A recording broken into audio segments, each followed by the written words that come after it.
তোর একদম মাইরা ফেলবো।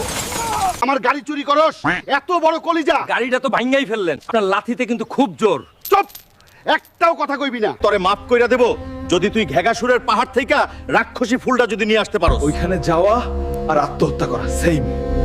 ওইটা দিয়ে ঔষধ বানাইলে আমার মাইয়ার পাশাপাশি তরেও দিমু, তুইও সুস্থ হয়ে যাবি। ঠিক আছে, আমি যাবো। তাইলে যা, ফুল নিয়ে আয়। মনে রাখিস, যদি তুই খালি হাতে ফিরস তুইও মরবি, আমার মাইয়াও মরবো। আমার এই ফুলটা নিতেই হইব। আমার শক্তি ফিরে আসছে। সর্বনাশ, ফুলটা তো আমি খায়া ফেলছি। কখন জমিদাররে কি দিমু?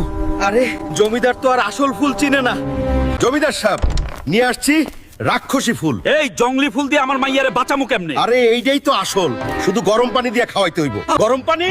যা তুই খাওয়া, কাম না হইলে তোরে আমি জিন্দা পুইতা ফেলবো। এইটা কি হইলো?